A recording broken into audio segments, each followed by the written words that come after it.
제목 보세요. 여기는 어디며 또 뭘 했길래 이러면 안 된다는 걸까요? 이담 아나운서.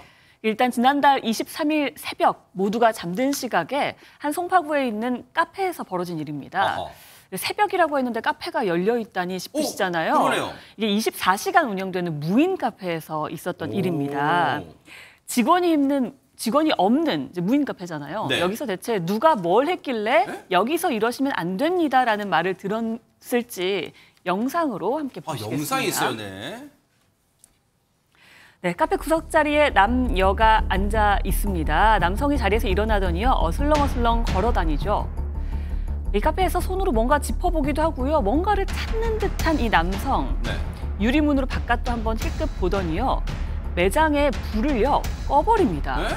그리고는 아까 같이 있던 여성 옆으로 돌아오죠. 네. 몇 분 뒤에요, 이번 여성이 전등 스위치 쪽으로 가더니 매장 불을 켜는데요.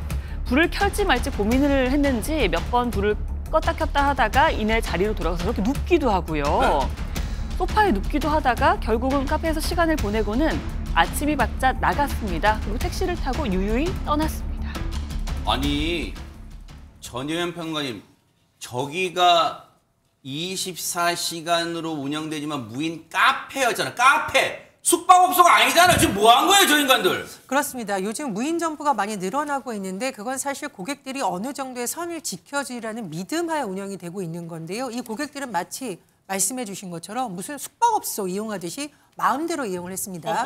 지난달 22일 이 남녀가 네. 11시 30분경 카페를 찾았어요. 근데 당시에는 주변에 다른 손님들도 있어서인지 저렇게 비상식적인 행동은 일단 안 했습니다. 음료도 먹고 디저트도 시켜 먹었는데 문제는 다른 손님들이 떠나고 본인들만 남게 되었을 때 행동입니다. 이런 사람들 우리가 진상 고객이라고 하는데 그러네요. 카페를 마치 전세 낸 것처럼 불을 끄고 노트북으로 영화를 보고 소파에 눕기도 했습니다.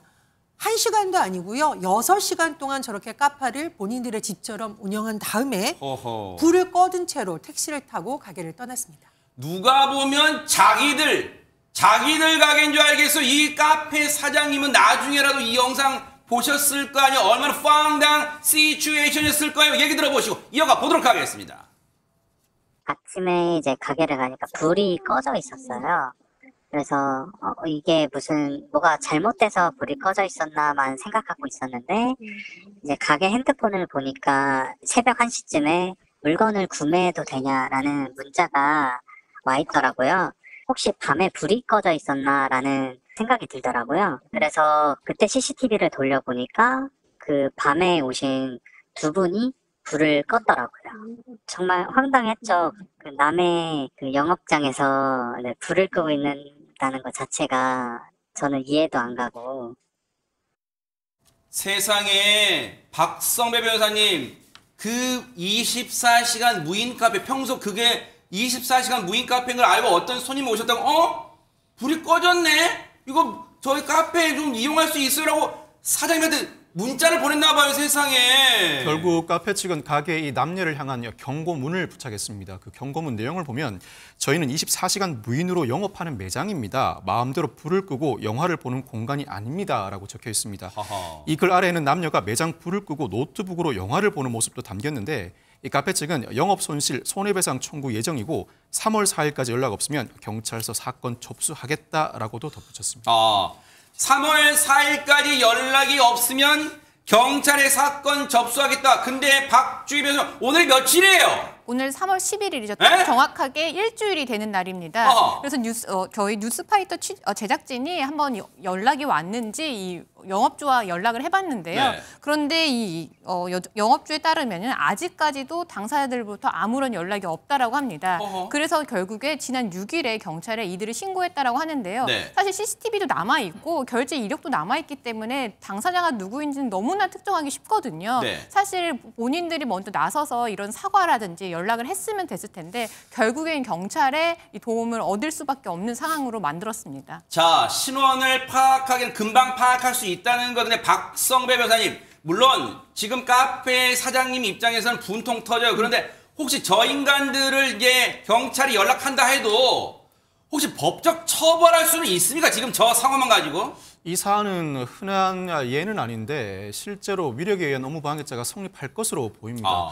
24시간 영업하는 매장에 불을 끈 것 자체를 위력으로 평가할 수 있을 것 같은데 실제로도 다른 손님이 물건을 구입하려고 왔다가 불이 꺼진 모습을 보고 돌아간 것으로 보입니다. 그렇다면 더더욱 명백하게 위력에 의한 업무방해죄가 성립할 가능성이 높습니다. 네. 민사상으로는 불법 행위에 해당하므로 손해배상 책임도 짐이 자명해 보이는데 다만 손해배상 금액을 두고는 다툼이 있을 수 있습니다. 그렇지만 이 부분도 통상 동시간대 수익을 기준으로 충분히 손해배상 금액을 산정할 수 있을 것으로 보입니다. 세상에. 정말요, 제발 정신 차리길 바랍니다. 뉴스를 보니까요. 월 100만 원도 못 버는 개인 사업자가요. 전국에 사상 처음으로 900만 명을 넘어섰대요. 저 개인 사업자분들 도와드리진 못할 만큼 제발 가슴에 대못질하는 그런 진상 행동은 하는 사람이 없어지길 기대를 해보도록 하겠습니다. 그리고 빨리 연락 주세요. 자수하세요. 그리고 광명 찾기 바랍니다.